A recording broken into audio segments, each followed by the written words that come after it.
Sekarang tanggal 10 November 2024. Saya tiba-tiba muncul ide ketika duduk di atas Jaklingko untuk membuat satu, mungkin bisa disebut series atau cara menulis dengan nama catatan berjalan. Catatan berjalan, bukan catatan perjalanan atau traveling. Kenapa ide muncul catatan berjalan? Kurang lebih begini ya. Jadi saya sendiri berusaha untuk mendisiplinkan diri atau membiasakan diri untuk menulis. Nah, ada satu tips dari penulis di Medium bahwa jika Anda tidak punya waktu untuk menulis, caranya memecahkan ada gampang dua, yaitu satu, punya ide, yang kemudian yang kedua, bawa ide Anda itu berjalan dan rekam apa saja yang terlintas dalam pikiran Anda ketika berjalan. Nah, kemudian itu menjadi bahan tulisan. Hasil rekaman itu ditranskrip dengan AI dan kemudian bisa diedit untuk menjadi satu tulisan yang utuh, yang lengkap, yang menarik. Nah, saya tertarik dengan itu dan sekarang saya membiasakan diri karena setiap berangkat ke kantor saya banyak berjalan kaki dari halte ke halte atau dari halte ke kantor.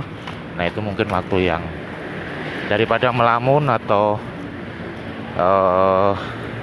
melamun atau memikirkan hal-hal yang tidak produktif, mungkin lebih baik pikiran dilatih untuk berpikir secara terstruktur dan bisa dituangkan dalam tulisan. Karena itu catatan berjalan strukturnya akan kurang lebih seperti ini. Saya akan merekam apa yang terlintas dalam kepala saya dan kemudian hasil rekaman itu akan ditranskrip. Dan transkrip itu kemudian akan saya edit untuk jadi tulisan yang mungkin lebih baik, bukan yang sempurna ya. Tidak ada salah tanda baca misalnya, atau mengurangi hal-hal yang tidak perlu seperti dan sebagainya. Dari hasil editan itu akan ditaruh di awal, di depan atau di bagian pertama. Kemudian di bagian yang kedua saya akan mengcopy paste atau menaruh hasil transkrip itu. Dan yang ketiga mungkin hasil rekaman audionya juga akan saya taruh di web atau di satu halaman di blog, sehingga pembaca mungkin bisa membandingkan seperti apa hasil rekaman aslinya, kemudian bagaimana ditranskrip dengan kecerdasan artifisial, dan kemudian saya edit apakah ada perubahan substansial dari hasil transkrip itu. Dan paling tidak saya bukan berharap atau ingin ya, tapi paling tidak metode ini memang pertama saya coba juga, sehingga saya pengen merutinkan. Yang kedua mungkin bisa ditiru juga, karena saya juga meniru dari penulis yang lain.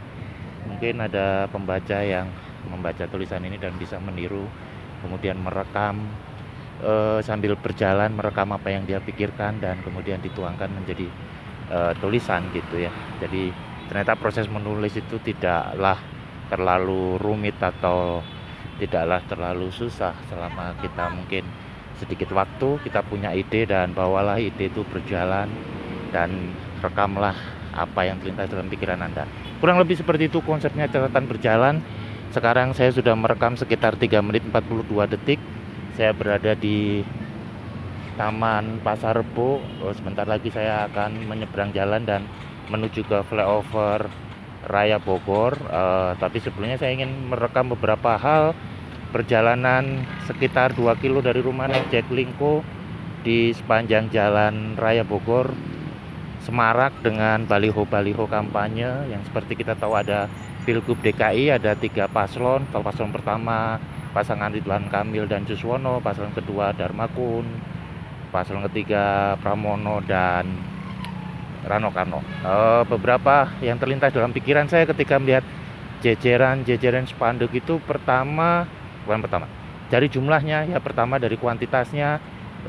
Spanduk Mas Pram sama Ridwan Kamil kayaknya so-so sama jumlahnya. Kalau spanduk pasangan Darmakun tidak terlalu banyak. Jadi dari sisi jumlah mungkin pasangan Mas Pram yang paling banyak secara jumlah, yang kedua pasangan Ridho, yang ketiga pasangan Darmakun. Kemudian yang kedua dari sisi foto, karena sekarang kita zaman visual, menurut saya pasangan Mas Pram dan Rano Karno lebih menarik fotonya. Ada beberapa pose, ada Mas Pram dan Rano yang menggunakan baju etnik atau baju tradisional, baju daerah yang terkesan Jawa dan Betawi dengan beberapa macam pose. Di beberapa spanduk ada beberapa pose yang berbeda.